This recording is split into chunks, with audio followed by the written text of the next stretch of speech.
What's going on, everyone? You're listening to Bulls Central here. So guys, if you watched my last video, I talked about the Bulls, potential free agency and trade opportunities, and I mentioned the Bulls likely didn't have many options given the salary cap constraints and really the lack of trade opportunities to move their bad contracts like Otto Porter and Cristiano Felicio.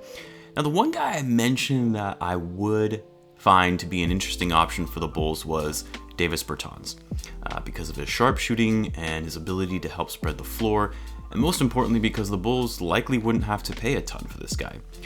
And then, just a few hours after free agency opened, the Wizards and Bertans agreed to a 5-year, $80 million deal.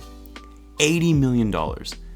I mean, leave it to the Wizards to throw out massive contracts. We've all seen this before with the contracts they dished out to John Wall, Bradley Beal, and of course, Otto Porter, who the Bulls for some reason decided to agree to take on that contract so they can get rid of Jabari Parker, who was on an expiring deal. But hey, I guess that's why we have a new front office.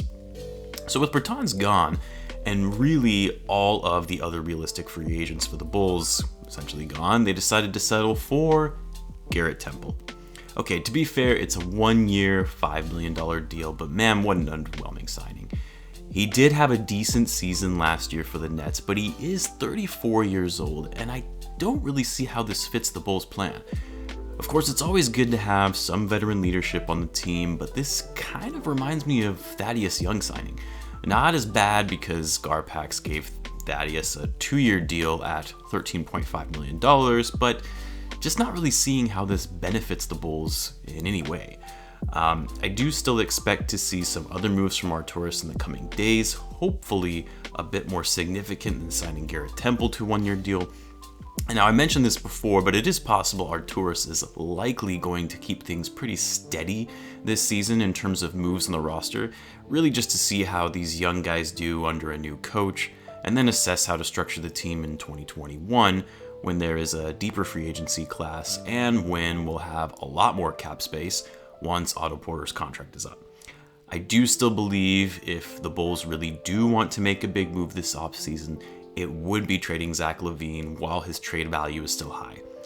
Now, I did get some flack in the comments on this topic in my last video, and I know most people would disagree with me on this point, but the fact of the matter is LaVine's trade value is high after the season he just had, and I personally do not see him as a franchise player that you build around.